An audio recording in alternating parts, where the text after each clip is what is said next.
कहानी की शुरुआत में हमें एक कंस्ट्रक्शन साइट को दिखाया जाता है जहां पर कुछ वर्कर्स काम कर रहे होते हैं। तभी उन्हें कुछ कब्र मिलती है जिसे सन 1127 में एक रेड जेम के साथ दफना दिया गया था। नेक्स्ट सीन में हमें एक अमीर आदमी को दिखाया जाता है। इस आदमी का नाम हेनरी होता है और जब उसे खबर मिलती है तो वो उस कब्र के पास आता है और वहाँ पे एक वर्कर को पैसे देता है और कहता है सभी लोगों को लेके यहाँ से चले जाओ। हेनरी कहता है कि सच कभी नहीं छुपता, उसे बाहर आना ही होता है। उसके बाद वो एक स्टोरी सुनाता है जिसमें वो इजिप्ट के प्रिंसेस के बारे में बताता है जिस प्रिंसेस का नाम एमिनेट होता है। एमिनेट काफी तेज और काफी अच्छी लड़ाका थी और वो इजिप्ट के किंग फिरौन की एक ही बेटी थी और पूरे इजिप्ट की वारिस थी, इसीलिए फिरौन के बाद वही हुकूमत करने वाली थी। कुछ अरसे बाद फिरौन की दूसरी वाइफ से एक बच्चा होता है जो कि एक लड़का था और लड़का होने की वजह से आगे जाके वही उसका वारिस बनता। इसलिए एमिनेट को ये सब देख के काफी ज्यादा गुस्सा आता है क्योंकि उसका राजपाट सब छिन जाने वाला था, क्योंकि अब वो इकलौती इजिप्ट के वारिस नहीं रही थी। वह उस बच्चे को मारने का सोचती है, इसलिए वो मौत के शैतान से समझौता करती है कि वो इस शैतान को इस दुनिया में लेके आएगी और उसके साथ मिलकर इस दुनिया पे रूल करेगी। उसके बाद वो फिरौन यानी अपने फादर और उस बच्चे को मार देती है। अब वो एक इंसान के जरिए उस शैतान को इस दुनिया में लाने वाली थी, लेकिन जब वो ऐसा करने वाली ही होती है तभी कुछ सैनिक उसे पकड़ लेते हैं और एक मम्मी के रूप में उसे जिंदा ही इजिप्ट से दूर कहीं दफना दिया जाता है जहाँ वो कई हजार सालों से दफन है। सीन शिफ्ट होता है और हमें प्रेजेंट का टाइम दिखाया जाता है जहाँ पर दो सोल्जर्स निक और क्रिस टेररिस्ट पर अटैक कर रहे होते हैं। वो दोनों टेररिस्ट की लड़ाई के बीच में पहुंच जाते हैं जिसके बाद उनपे गोलियों की बारिश हो रही होती है, लेकिन वो किसी तरह अपनी जान बचा के वहाँ से भाग निकलते हैं। उसके बाद निक की टीम के वहाँ पे एयरफोर्स आ जाती है और बॉम्बिंग से टेररिस्ट पे अटैक करती है। बॉम्बिंग से वहाँ पे एक गुफा का पता चल जाता है। निक वहाँ जाने लगता है, तभी वहाँ उनका सीनियर ऑफिसर आता है और उसे वहाँ जाने से रोक लेता है। उन दोनों में छोटी सी बहस भी हो जाती है। तभी वहाँ पर जेनिफर आ जाती है जो कि एक आर्कियोलॉजिस्ट है और वो आते ही निक को एक काफी तेज थप्पड़ मारती है। जेनी उससे कहती है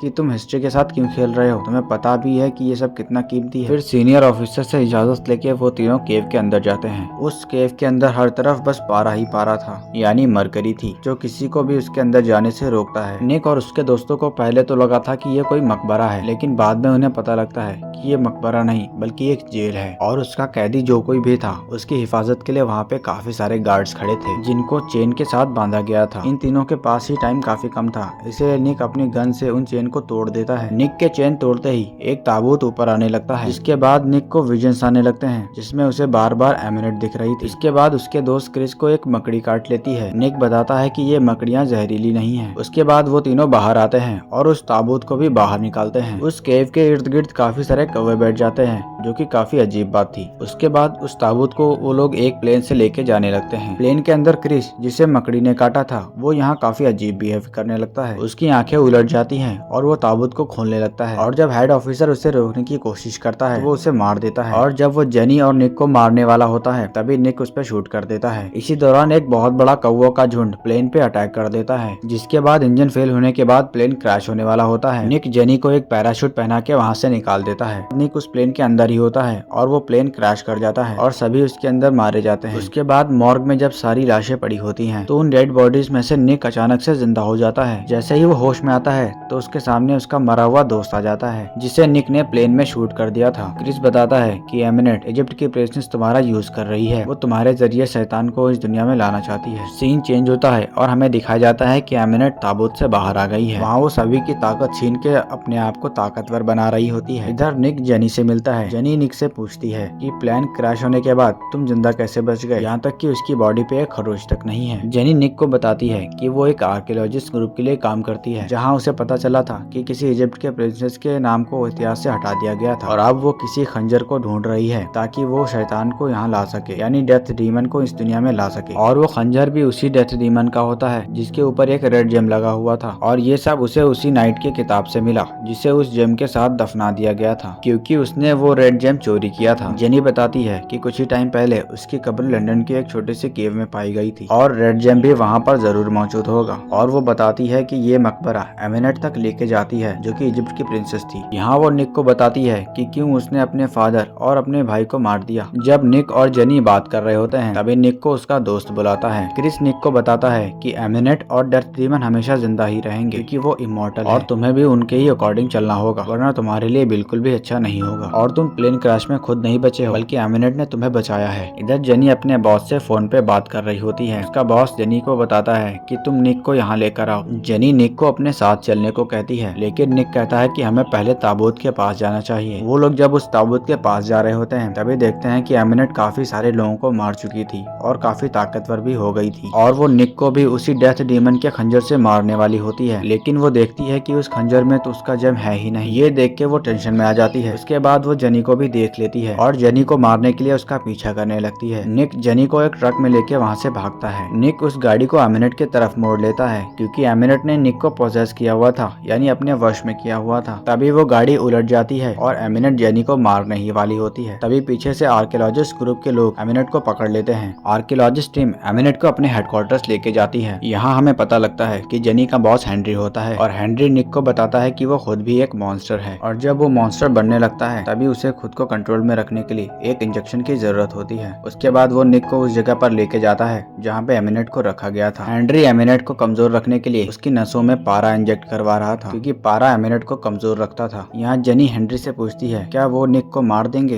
हेनरी बताता है कि वो भी शैतान को इस दुनिया में लाने वाला है और वो निक की बॉडी का यूज कर रही है, इसीलिए उसे निक की बॉडी को चीर फाड़ कर उसका चेकअप करेंगे और ये सब सिर्फ इसीलिए होगा क्योंकि निक ने हजारों साल बाद एमिनेट को आजाद किया और इसीलिए एमिनेट ने उसे ही चूज किया है उस शैतान को इस दुनिया में लाने के लिए। इसीलिए हेनरी और उसके लोग निक को मारना चाहते हैं। दूसरी तरफ एमिनेट एक आदमी को अपने वश में कर लेती है। इसके बाद वो अपने अंदर इंजेक्ट हो रहे पारा को बंद कर देती है और खुद को आजाद कर लेती है। इधर निक को हेनरी की बातें सुन के काफी गुस्सा आ गया था, इसीलिए वो हेनरी का इंजेक्शन ले लेता है। हेनरी इधर शैतान में तब्दील होने लगता है। ये देखते ही निक उसे उसका इंजेक्शन लगा देता है और हेनरी फिर से नॉर्मल हो जाता है। उसके बाद निक और जेनी उस रेड जेम को डिस्ट्रॉय करने के लिए जाते हैं जिससे कि निक बच जाए। एमिनेट भी पूरी तरह आजाद हो गई थी और वो निक के पीछे लग जाती है। एमिनेट की वजह से लंदन में एक बहुत बड़ा तूफान आ जाता है और निक और जेनी अपनी जान बचाते हुए एक अंडरग्राउंड टनल में चले जाते हैं। उसके बाद एमिनेट उसी जगह पर पहुंच जाती है जहां पर उन्हें वो मकबरा मिला था क्योंकि उस मकबरे में एक आदमी दफनाया गया था जिसके पास वो रेड जेम था और वहां पहुंचते ही वो सारे मुर्दा को जिंदा कर देती है। एमिनेट अब रेड जेम हासिल कर चुकी थी। निक और जेनी के पीछे वो उसी मुर्दा लोगों को लगा देती है जो कि उन्हें दीवार तोड़ के पानी में धक्का दे देते हैं। कुछ ही देर में एमिनेट जेनी को पानी के अंदर खींच लेती है। निक भी उसे बचाने के लिए उसके पीछे जाता है लेकिन बहुत देर हो जाती है। जेनी ने अपना दम तोड़ दिया था। तभी एमिनेट के मुर्दा लोग जेनी और निक को बाहर लेके आते हैं। जेनी और निक में लड़ाई हो जाती है। उसी दौरान निक एमिनेट से वो खंजर ले लेता है और उसका रेड जेम डिस्ट्रॉय करने ही वाला होता है। तभी एमिनेट उसे रोक लेती है और उसे बताती है कि इससे तुम डेथ को कंट्रोल कर सकते हो और तुम हमेशा जिंदा रह सकते हो। अगर तुम चाहो तो हम और दोनों इस पूरी दुनिया पे राज कर सकते हैं। ये सुन के निक अपने आप को उस खंजर से मार लेता है। इसके बाद निक को उस डेथ डीमन की पावर मिल जाती है। वो डेथ डीमन निक को कंट्रोल करना चाहता था लेकिन निक जैसे ही जेनी की तरफ देखता है तो वो अपना कंट्रोल वापस ले लेता है और एमिनेट को मार देता है। फिर वो जेनी को भी जिंदा कर देता है क्योंकि वो डेथ को कंट्रोल कर सकता था। सीन चेंज होता है और हमें दिखाया जाता है कि निक ने अपने दोस्त को भी जिंदा कर दिया था। ये दोनों अभी इजिप्ट में होते हैं। इसी के साथ ये मूवी यहीं पे खत्म हो जाती है। अगर आपको ऐसी ही मूवीज देखना पसंद है तो प्लीज हमारे चैनल को सब्सक्राइब कर लीजिए।